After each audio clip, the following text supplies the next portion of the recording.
There we go. Jennifer, it's up to you. Great. Thank you, Bruce. So I'm excited to talk about onboarding. Earlier, John talked about club action plans. And if you recall, there were three separate sections on the club action plan template to draw focus to areas that we know are important for club success. So we've already talked about attracting. We always have to focus on attracting and bringing new members into Rotary. The second section of the club action plan template talks about onboarding and the importance of our process around onboarding and making sure that we're creating an experience that members want and that is meaningful and specific to them.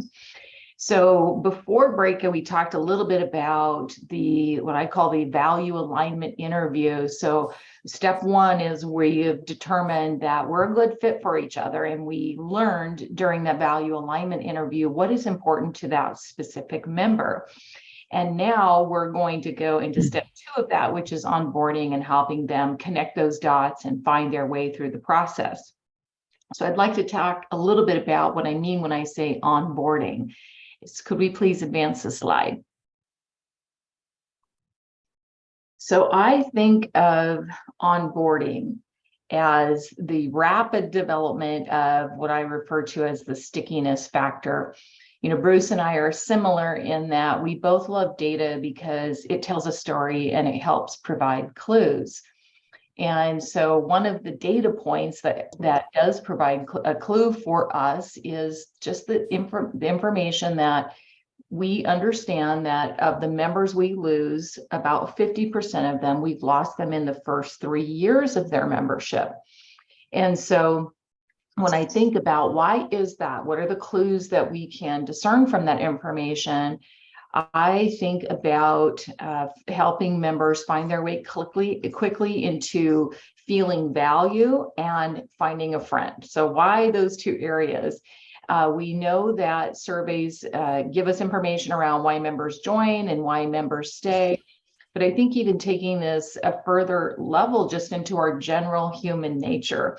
If you have been in corporate America very much, or if you've used a service of businesses in any industry, you'll often see two particular questions that appear.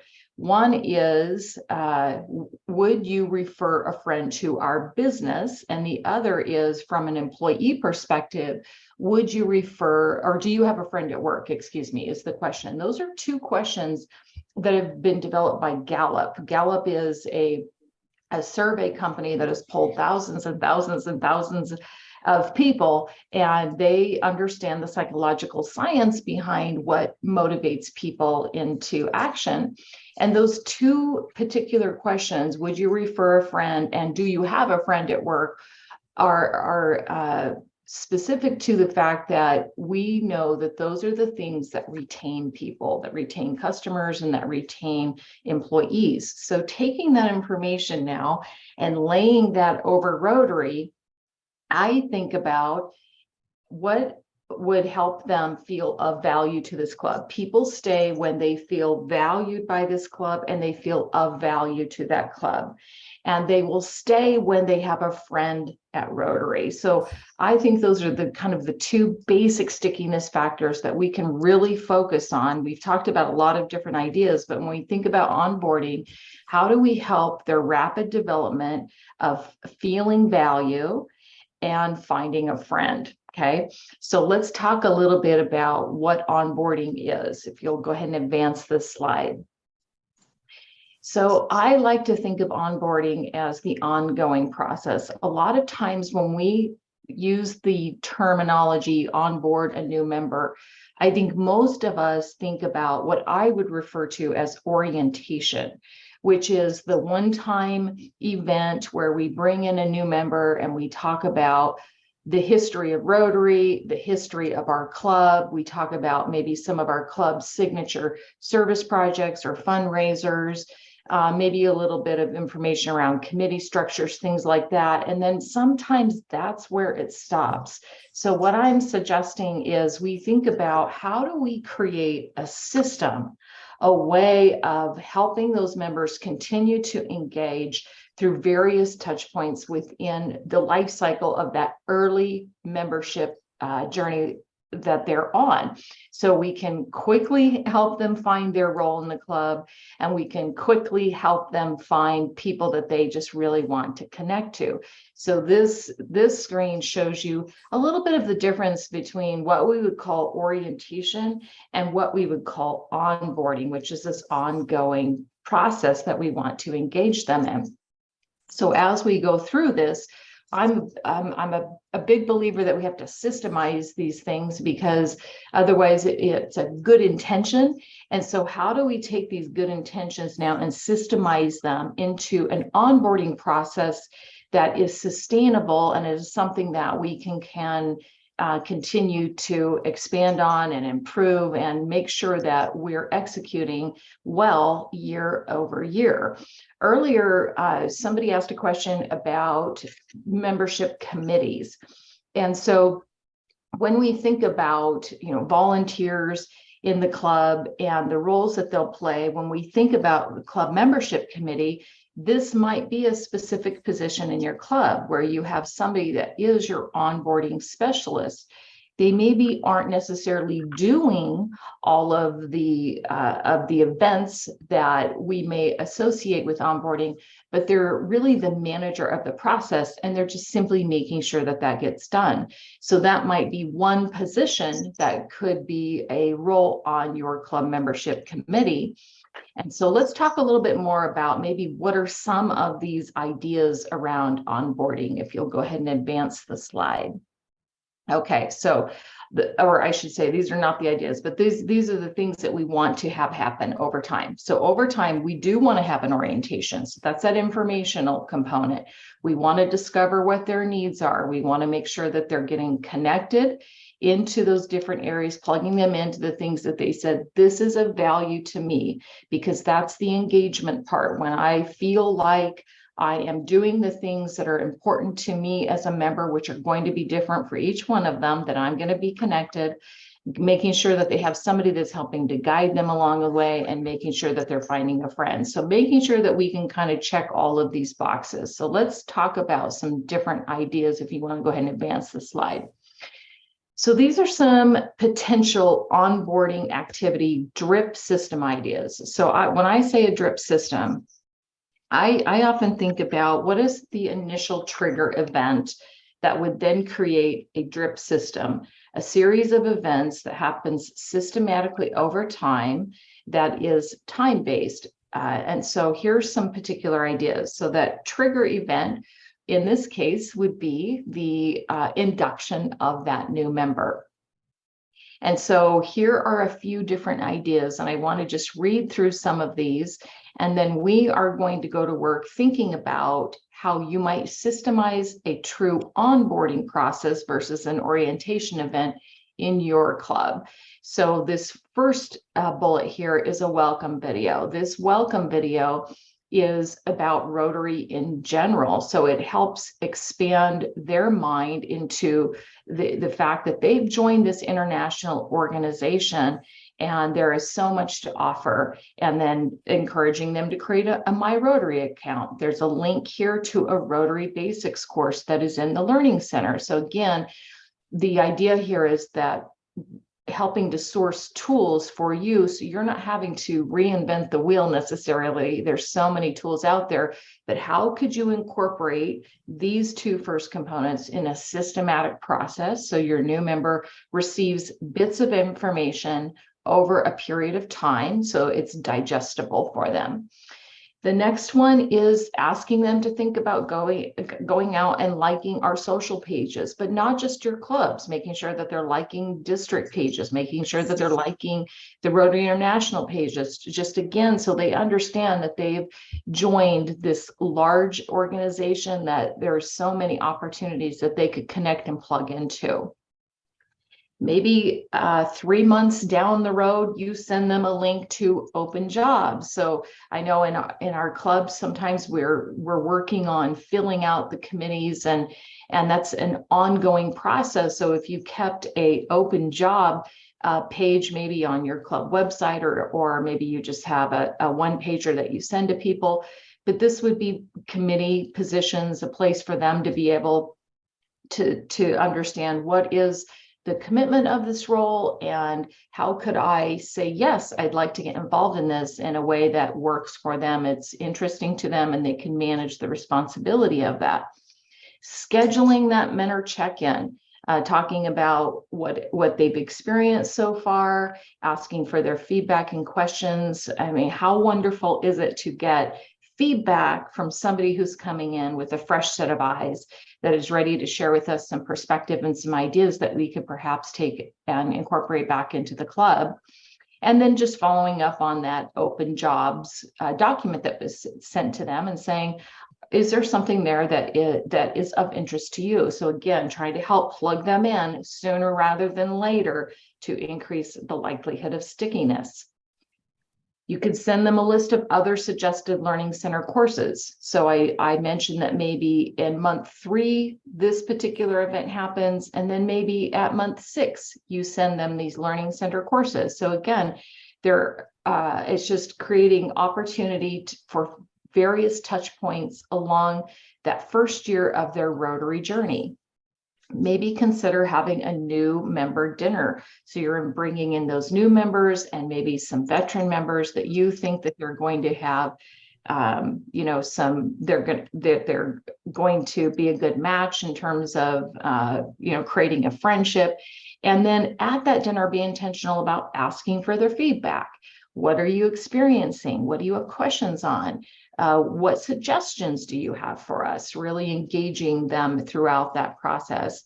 And then maybe, a few more months down the road, you have a coffee check-in for all the new members that have joined the club this year. So just thinking about how can we create multiple touch points where we can check in with people, ask them how their experience is coming along, ask them how they are feeling in terms of their connection to the club and their level of involvement, making sure they know what's available for them, and then helping them to plug in. So creating both opportunities to serve, opportunities to learn, opportunities to gain a friend. I see a question from John. Yeah, thank you. I have a couple of comments to expand on that. Some of the things that I felt were special when I joined was I was immediately asked to attend a district conference, and the club was willing to pay for that. And it made me feel like a very important new member of the club. And it gave me a much bigger, broader view of actually what Rotary was all about. I got to meet people, listen to some good speakers. Actually, Cliff Docterman was the speaker that year. So it was fantastic. The other thing, if we have club socials and new members know about them, it's nice to take them, like phone them up, say, hey, we're going to the social next week. Would you like to ride with us? You go through if they just walk in through someone's door, it's a strange house, they're going to feel like a lot of times, sort of the odd man out. If they walk in with someone else from the club, I think it's much more welcoming, and it sort of creates more of an invitation. And also, one of the other things that I found was very nice whenever I was traveling internationally as a new member, I would look up on Club Locator and go to a meeting in a different country. And it gave me a sense of belonging to a exclusive organization where I was always welcome anywhere. And believe me, you go to an international meeting somewhere in Europe or something, you're welcome, that you really feel special. Yeah, absolutely. Those are great ideas, John. And I love when you talked about making sure that somebody is coming alongside of them and helping them to feel welcome at a particular event. And so that might be something that you would include in a mentor job description. So when we think about our new members in Rotary, people are generally hardwired a few different ways. So some people are good at going out and getting new members. Other people maybe are better at what I would call that nurturing component. So taking care of some of these members as they come in. And so those are the people that I would want to assign as mentors. And then asking that mentor as part of this job description for them part of what the ask is for you, mentor, is to make sure that you are connecting with that new member and saying, hey, did you sign up for this event? Hey, can I take you to this social that we're doing? I love those ideas. And what you said too, John, is just really making sure that we are creating touch points to expand their Rotary horizon beyond the club. A lot of our members, as we know, their only experiences at the club level, and of course their club experience is vital to their membership success, but helping them understand that there is more to the world of Rotary, I think, is really important. And the message that I hope that I'm relaying here is that if you, as a club, figuring out how you can systemize this, so determining what will be our process and how can we systemize this, because otherwise they're good intentions. And so how do we take these good intentions and turn them into an actual action plan? And so thinking about what's going to work for you and your club, and how might you be able to manage the system? And maybe that looks like, as I mentioned earlier, somebody that is on that club membership committee that really owns the process of onboarding, just making sure that these things are happening. And so that was a great input, John. Are there some other people that have different ideas on things that have worked really well for them? And then we are going to also go into a breakout, and you're going to have an opportunity to talk and think about this some more. What are some other great onboarding ideas that you think others would benefit hearing from in the general audience?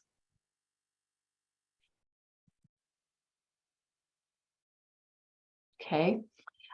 Well, I think a mentoring program is so important. Yeah. And Yeah. I've had some problems as a membership chair, getting people to realize that even people who are coming to the club who are former Rotarians don't know our club, don't know how we operate. And it's so important that we keep those people under our wing to keep them interested, because they don't know our club, even if they've been a Rotarian for many years. Sure.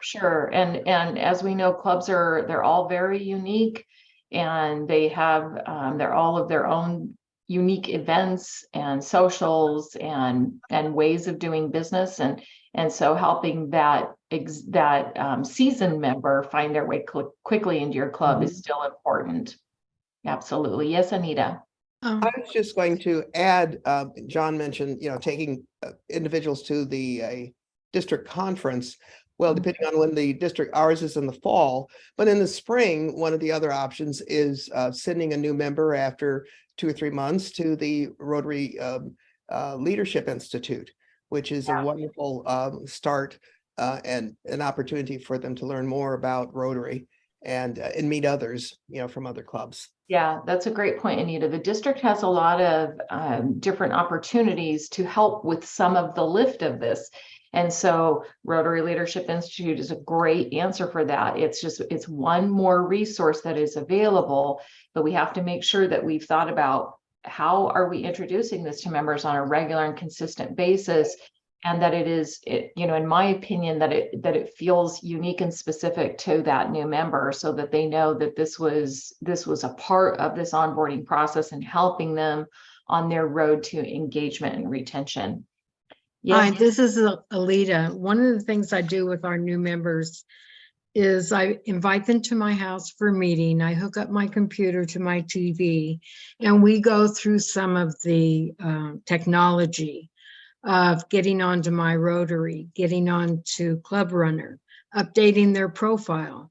All of those things, you just have to do them once and then they're up to date, and they're kind of intimidating in the beginning. So that's a very important part of that meeting.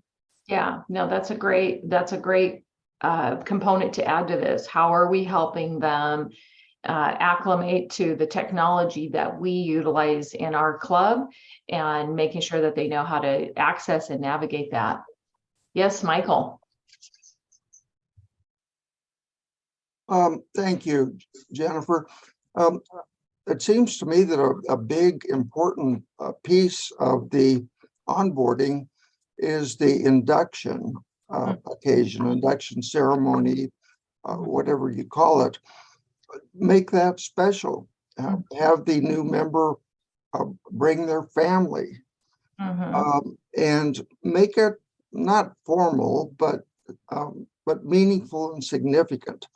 Because right off the bat, you're helping to form expectations of that new member, that this club is important, it's significant, we do things properly, and that gets them off to a good footing.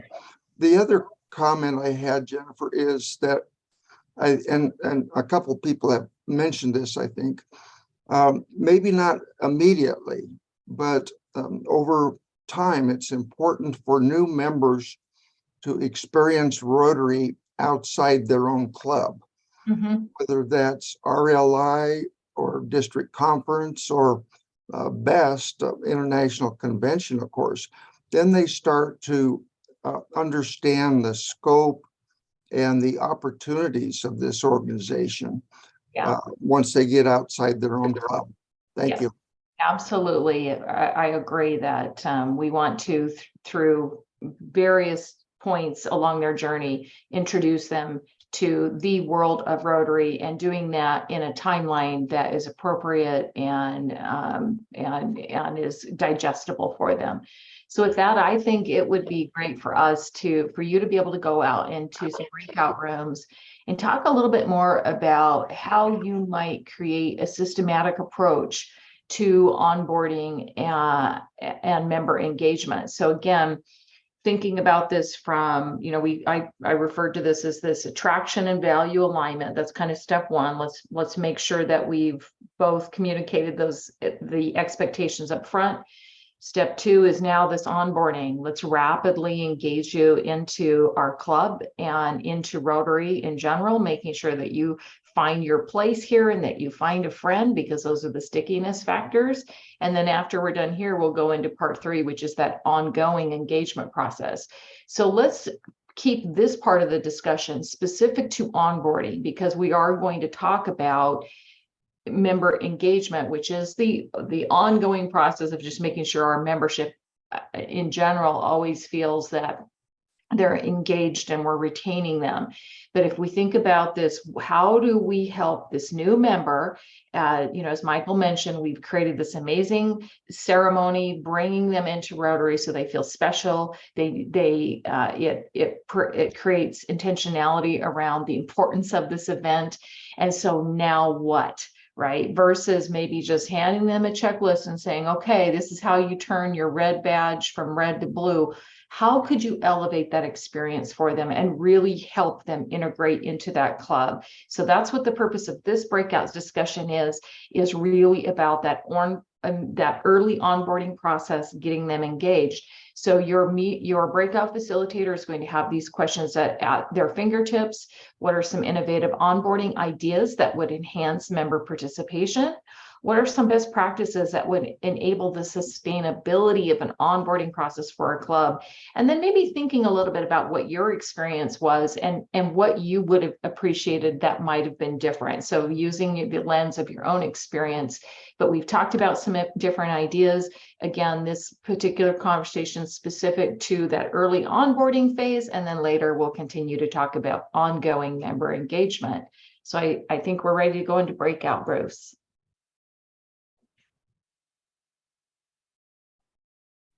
So let's go till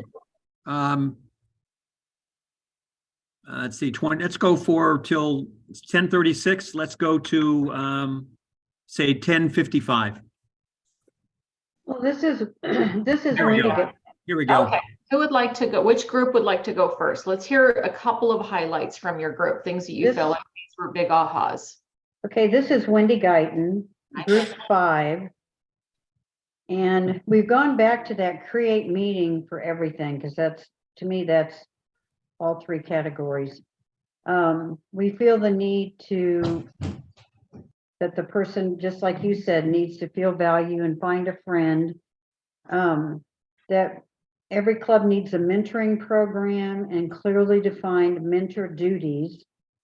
that survey of interest, or like we have a checkpoint, a checklist for interest that a new member has to fill out with their mentor. And somebody in our group brought up the fact that you need to recognize what the skills are in the new members that you have, because they may be able to create a project that nobody's ever thought about. Love That's that. it. Wonderful. Thank you, Wendy. And you were in group, I'm sorry. Five. Thank you. There you are. Okay. All right. What can another group share with us some of your key takeaways? How about group number one? I'll just call on you. Okay, I'm with group number one, and what we talked about is immediately when the member becomes is inducted, that they have an opportunity to speak about themselves, to tell the club all about them, so that the members know who this person is that's going to join their club. Also, the interest that they have, it gives a good background. My group talked about being consistent in the ongoing process of a new member and what they should be doing to get them engaged in projects, and have a couple of members who become friends with when the member comes in, to make sure that they have a contact when they come in, not to get lost a few weeks down or a month or two, and then they're a member and everybody kind of goes their own way. And the mentorship program is very important. And that's one of the things that you've got to be consistent. And also just doing the socialization, if you have some things that you could do on a social basis. Yeah, wonderful. Thank you, Charlotte. Okay, let's hear from group number two. Thank you, Charlotte, for taking the one that I was going to say, and that's about talking, have part of the, maybe a presentation, or maybe actually be the presentation for a new member to talk about themselves so the club members can understand. Other thing I guess I want to bring up is the checklist. Following up is pretty critical. I mean, everybody knows that this is kind of the things that you should be doing, but if there's not someone actively attending to it, and probably the membership chair, to make sure that step 1, 2, 3, and 4 of the onboarding process is done, it's going to fall to the wayside. And that's a chance then that the new member's going to not feel fully integrated into the club, and then be potential someone to leave. So a checklist, developing a checklist and following the checklist. Great. Thank you, Bruce. Group number three. Okay, one of the interesting things I thought we came up with was in the introduction of the new member, following up on what Michael Drake said, and making it more special for that person by bringing family members and all that. Don said they had a very good experience when they did that installation of that new member or induction of that new member at a social event, so that there were a lot of other people, family members and everything else there from the rest of the club members, and that turned out real well. One thing my club used to do, and I think was really good, was that in the 4 weeks after the new member was inducted, people sitting at the table with them had to come up with a new fact about that person to share with the club as a whole during the Happy Bucks portion of the meeting. And if they didn't, then they had to pay money. But yeah, so everybody was very anxious to get new facts about the new member.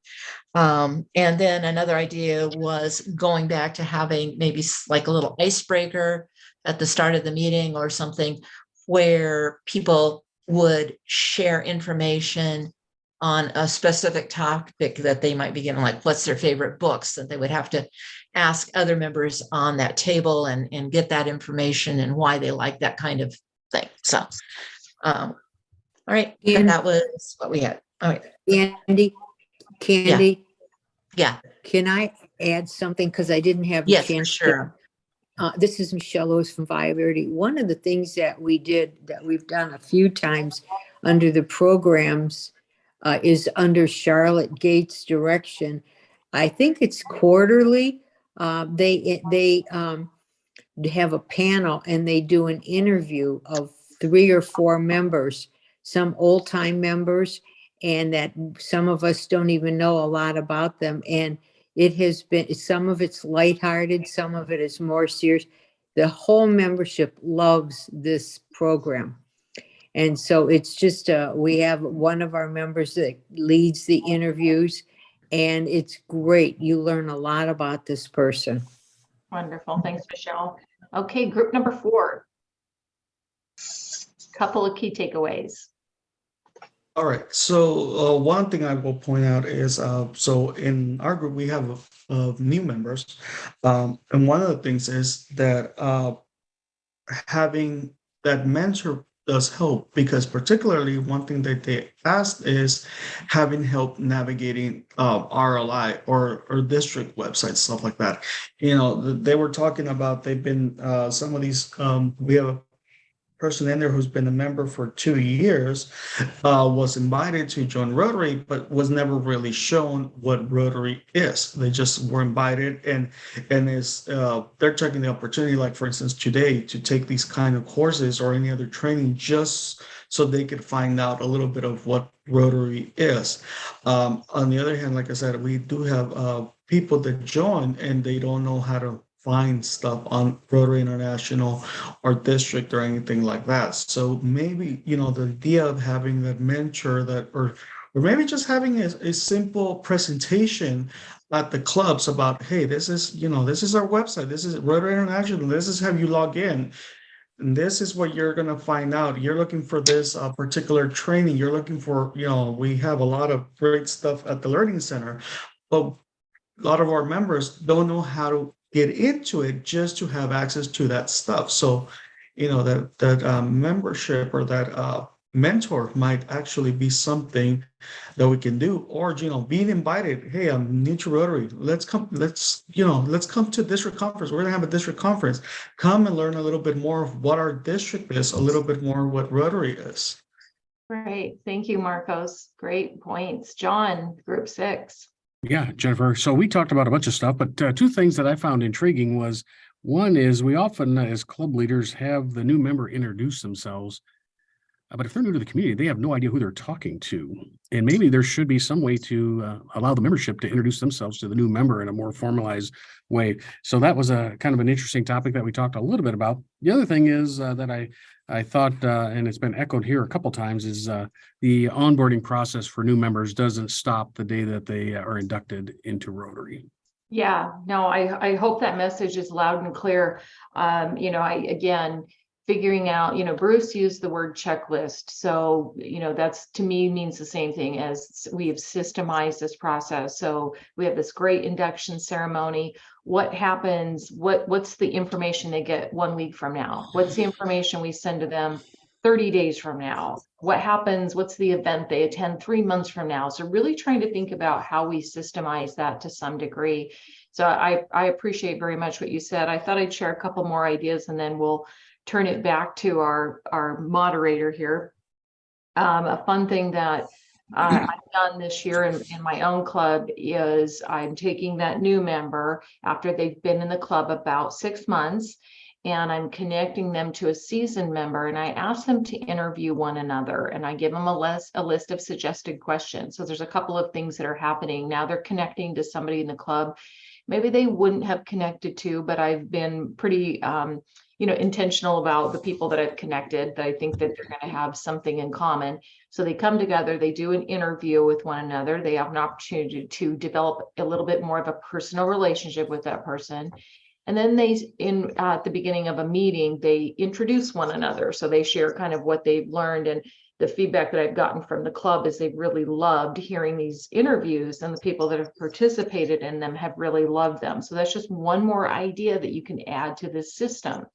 One more thing I would think about is if you have somebody, again, that has this skill set in your club, somebody talked about this earlier, recognize those skills, that has the ability to create an email drip system that says, hey, New member, welcome to week 1. Here's how you log into Club Runner. And you've actually maybe created a little bit of a tiny recording about how to do that. And then maybe a month later, hey, new member, here's how you log into here's how you create a My Rotary account. And I think there's a lot of ways you can kind of systemize parts of that will help reduce some of the lift and the ongoing management that then requires for the club to do, but it never takes the place of that human touch and that mentor that's going to help walk alongside of them as well. So I encourage, if you have somebody in your club that has a skill set to create something like that, along with signing them a person that's going to help them navigate that first critical year on their journey to finding their place in the club, that feeling of value and finding their friend, we're going to have a much likelier chance of them sticking around for many, many years. So with that, I'm going to turn this back over to our moderator, Bruce.